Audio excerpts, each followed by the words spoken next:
Welcome back to a new episode. Today I want to discuss with you guys a little bit about the MCU units in your cars. And I get this question so much recently, and I know why this is happening. This is happening because of version 10. And version 10, once it was released, there's been a number of things that were not available to certain people, namely, let's say YouTube, Netflix, karaoke. Those were not available to some of you, and so you didn't really know why. And I kind of explained it to you guys in the comments, and I wrote back to I responded to the emails.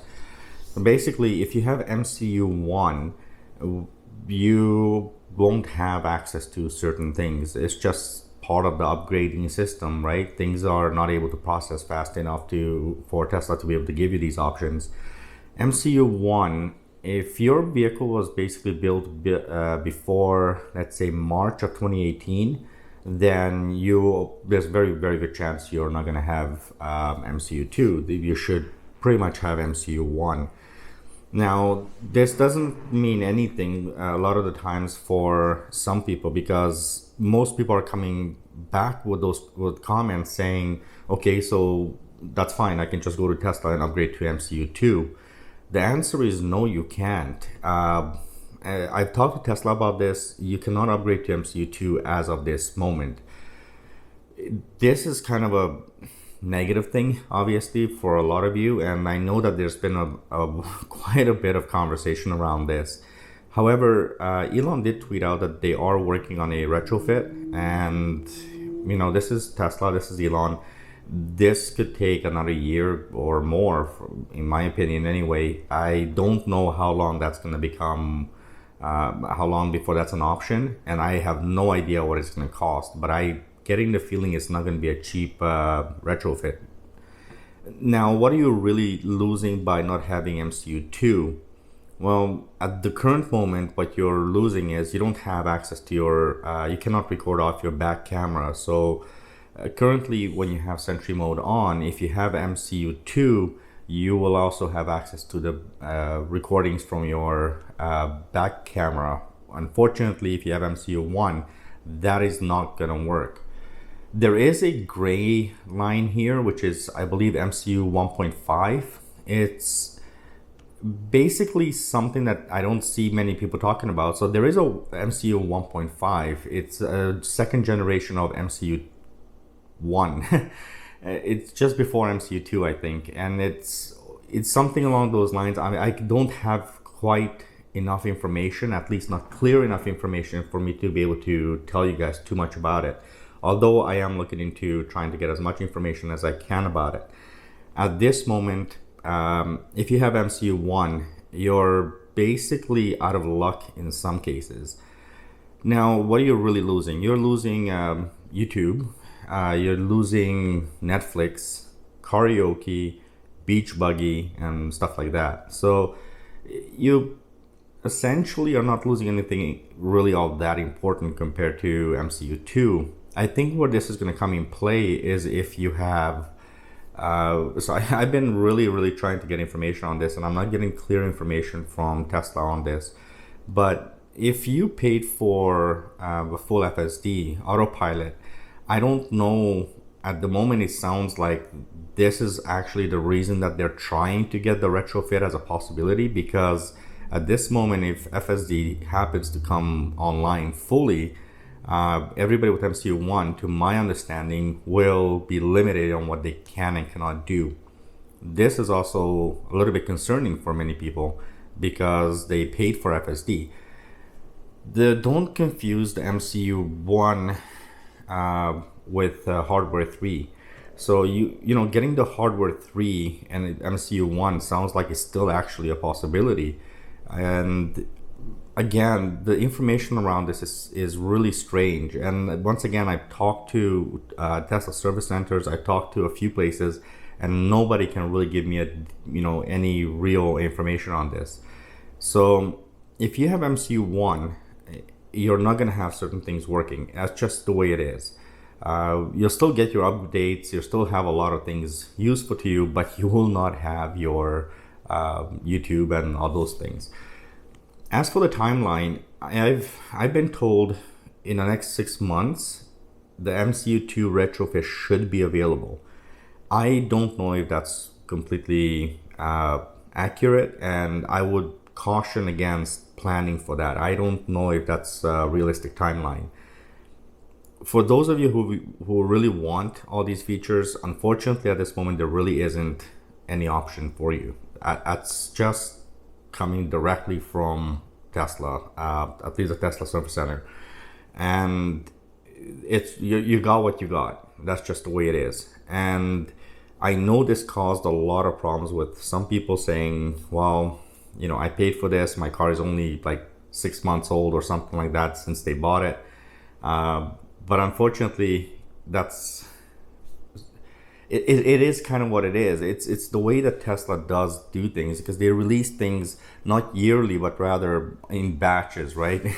So as they come up with an upgrade, they start implementing it into the next into the next manufacturing process, right? So with MCU2, they started retrofitting, not retrofitting, but putting it into the cars as soon as it became available. So if you bought your car in January, let's say, of 2018, and your buddy bought it in June of 2018, unfortunately, you're stuck with MCU1 and your buddy would have MCU2. You got to live with that. A lot of people ask me, what do I have? I happen to have MCU1. My car was built on December of 2017, late December 2017 or something along those lines. And so I actually have MCU1.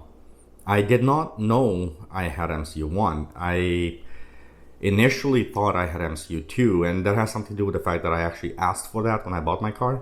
The salesperson obviously didn't understand the difference between MCUs. If I would have waited additional 2 or 3 months, I would have had an MCU2. And this is also one of the reasons I got interested in it. I said, you know what? I have what I have. I'll pay for the upgrade. But unfortunately, even that option is not available. Unfortunately for me, that's kind of the way it is. Now, a few people who do know the situation, they've asked me about, well, what has sales done for you on this? Nothing. It becomes a he said, she said scenario, and that's just the way it is. I requested it with hardware 2.5. I do have hardware 2.5. I do have EAP on my car. I don't have FSD, and I'm very cautious about paying for FSD with knowing that MCU1 is going to limit my FSD. And again, this is coming directly from very good sources, where even if I was to have full FSD, let's say I paid for the full, FSD right now, I would still not necessarily have full capabilities of FSD once they release it, due to my MCU1 chip. That's just the way things are. People often get mad when they realize, another month or two, or I wish somebody would have told me. I don't disagree that Tesla's sales team is not necessarily the most knowledgeable. I continuously told this to, I made this, brought this concern up a few times before. I think Tesla sales team is very knowledgeable for selling you the car, but not necessarily knowledgeable about the technology of the car. When I bought my car, I knew more about this car than a lot of those guys did. Hence why I actually asked for MCU2. Nevertheless, I think the problem here is it's just too many things happening. And if you hire people who know about car sales, it's great, but Tesla's manufacturing of their vehicles is more of a tech company, and so the salespeople need to actually take a little bit of a incentive. Well, they need to take a little more pride, in my opinion, and learn these cars. There's only 3 models, realistically speaking. Let's be honest here. You're talking about a Model 3, Model S, and Model X.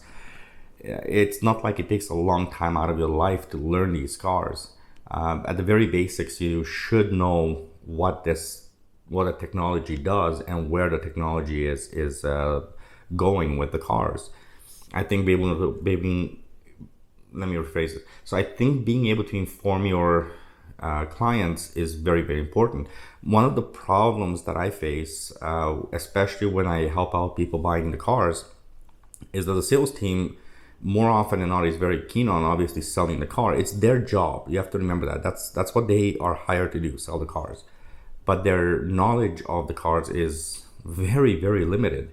And I am not the only one saying this. You guys have told me countless times. There's plenty of information online about this, that the sales team knows very little about the actual cars. This is something where I think Tesla can definitely improve. And it's also one of the issues with, you hear about Tesla customer service not being all that great. Well, it's not that great because they don't technically know the information, right? I think there's nothing wrong with not knowing. There's a lot to absorb when it comes to Tesla.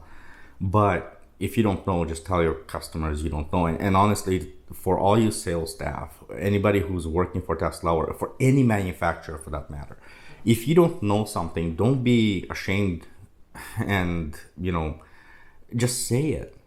People appreciate honesty a lot more. If I ask you a question and you don't know the answer, just say, I'm sorry, I don't know. I can look into it. I can find out. And I will truly appreciate that a heck of a lot more than if I go out and then buy something and find out, well, you essentially lied to me at this point. It's a business.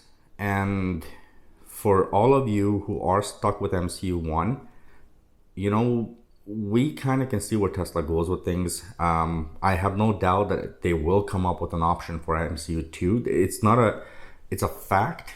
They will come up with an MCU 2 retrofit, but we don't know anything about the information. We don't know when. We don't know how much it's going to cost to do that. And if you have FSD, if you bought FSD prior to that, or if you've already bought FSD, will your MCU actually get upgraded to MCU 2 is also another question that I think is really important. I still have not gotten a straight answer. That's kind of a bad thing. But I think as time goes on, we'll see more and more of this happening, because there's going to be a lot of people who are saying, I have essentially a very new car, which is going to start being limited. Tesla doesn't want to do that. They don't want to be known as a company where their cars are basically going obsolete, with certain aspects of them are going obsolete within 6 months or a year. That's not where Tesla's going. And we know that. We've seen Tesla improve certain things. Ultimately, it does come down to you knowing your stuff. Tesla needs to work on their sales staff dramatically.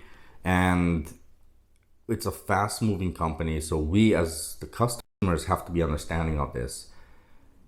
That's all I have to say. Once again, if you have MCU 1, your car is a great car. It does everything wonderfully. It does not affect your driving. It doesn't affect the fun of everything. You simply don't have YouTube, Netflix, and karaoke. That's really what it is. I think for me, I don't care about those. What I do care about is the backup camera recording. My car, excuse me, my car was actually, somebody's obviously came up to my bumper too much, because I can see they scraped it a little bit on my back. On my back bumper. It would have been nice for that to be recorded. I always have Sentry mode running. Unfortunately, that particular camera is not recording on MCU 1. So that's it. If you have any further questions, please leave me a comment. Let me know what you guys think. I'd love to hear your, if you've been told anything, or if you have any information you can add to this, please let me know. I can do a follow-up video to this. But at this moment, that's the information I have, and I hope it helped you guys out. Thank you very much for watching. Don't forget to drive safe. And if you have Smart Summon on your car, please, please, please don't be a douche. Learn how to use it before you take it out into public roads and impede traffic. Because currently, Smart Summon can be a little finicky. All right. Peace. Bye.